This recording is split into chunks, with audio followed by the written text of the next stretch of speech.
we have authority over you, Protestant reformers, is because Sunday is solely the child of the Roman Catholic Church, and you're all keeping Sunday. And they had to close the doors on those sessions. And it has been the Catholic Church's cry and evidence ever since the Council of Trent. Sunday is a mark of our authority, and you Protestants, you can just sit on it. We don't have to worry about you at all, you see. In the courts, these Jesuits became astrologers. They became mystics. And we know that one of the strangest and most interesting, the Jesuits illustrated the idea that they could infiltrate any culture in the world. Father Matteo Ricci went to China, following other Jesuits who had opened up the court. He was a brilliant man, and at first he pretended to be a Buddhist monk going about asking for money. But after discussing with an educated man something about astronomy, he was a scientist and a genius, then this man said, I suggest that what you do is you put on the robes of an educated man, and I think you'll have more influence. And so he did. And systematically he worked his way up until he stood behind the Emperor of China and invited Jesuits come in. And with the years that followed, whenever the Emperor needed artists, whenever he needed teachers or scientists, an order went to Rome to train Jesuits to fill that position in the courts of China. Jesuits doing Chinese artwork, Jesuits preaching the Chinese religion surrounded the emperor. And they conquered China for a period of time. This gives us some idea of how they can take in everything. I wanted to mention one more thing about this Ricci fellow, this Jesuit priest, Matteo Ricci. He did something that I think we need to look at and watch the pattern. First, he learned all of the religion of the Buddhist priest. He became a Buddhist priest, and when he found that that didn't influence the higher echelons of the culture in China, then he became a Mandarin, donned the clothing of a Mandarin, and presented the idea that he had a more advanced education. Then he learned their religion. He knew their language better than they did. He knew their religion better than they did. He wrote a Chinese catechism. He became a religious teacher of their own religion, quoting fluently from their religion. And then he was able to show the comparison between, he took tenets of the religion in China that corresponded to Catholicism, and he began to dwell on that. And then after a while, he began to then cast questions about it and point out that the highest form of the true worship was that which is found in Catholicism. This is a trend that Nobili did in India again. And I think you'll be able to see that trend taking place in our midst. You watch for this. Watch for a man who comes in that will fluently quote the spirit of prophecy, appear to preach everything as Adventists believe it. And as time goes along, he will point to a higher order of religion.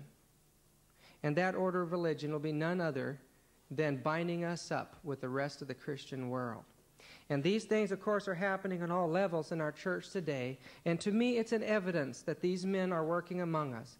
They could enter any religion, and when they needed more help, they sent back to the Pontifical Gregorian University in Rome, who quickly trained these men whose minimum IQ was 150 to memorize, learn the language, the people, and come over donned in their clothing and take over any country, any government.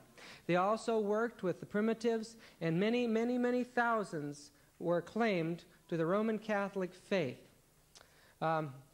Many of these Jesuit priests, especially in America, gave their lives as martyrs for the Roman Catholic cause, as they had developed the ability. And you realize that if they have 1/12 of their year, that means 30 days out of a year, that means 1/12 of their time is totally immersed in self-hypnosis. And they learn how to control their feelings. They could face the stake, just as a Christian could, but with Satan controlling their mind. But this is how they had such a powerful influence. It says that they allowed their proselyted Christians to commit idolatry by a subtle evasion, that of allowing them to hide under their clothes an image of Jesus, and if they rendered by mental reservation their adorations to that, they could carry on their occult rites, you see. This way they had thousands on the books, the Catholic books, millions on the books that were no more than pagans. The Jesuits infiltrated the Dominican order and gained control of the Inquisition. They turned it into a science that infiltrated all levels of society. In Portugal, it was Loyola himself that erected the Inquisition there in 1545 and 6. Throughout the world then, a greater terror now took place as these geniuses, controlled by Satan, moved upon the Reformation people and mercilessly wiped them out. Now, we think of Europe as the arena, but you have to realize that the great armadas of Portugal and Spain went through China. They even went to Japan.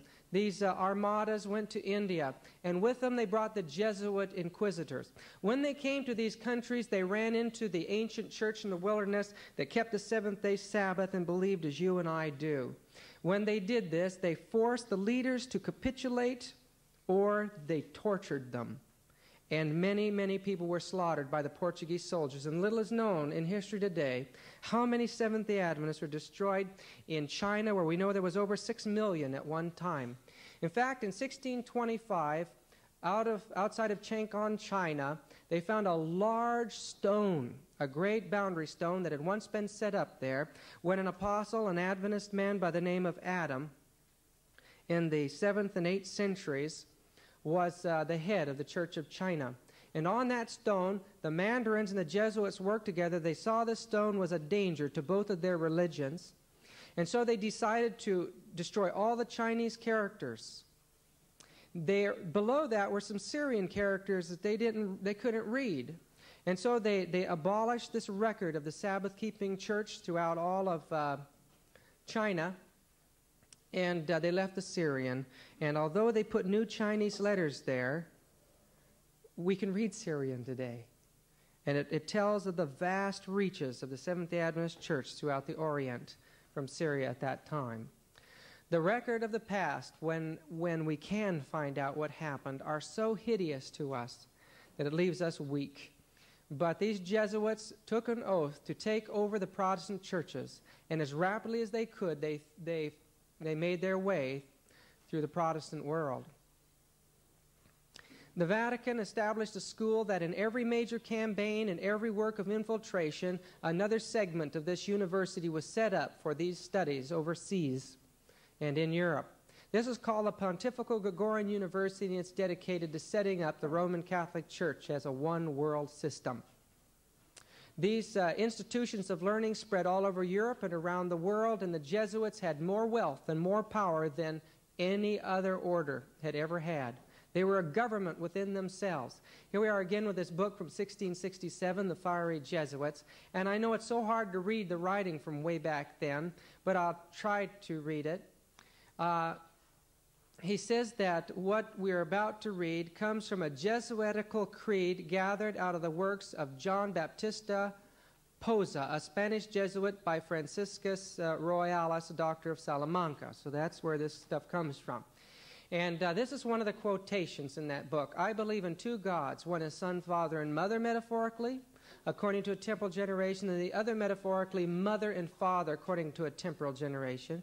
And what is consequent here, too, that the common term Mother-Father may be equally attributed to both God and the Virgin Mary, as if they were both hermaphrodites.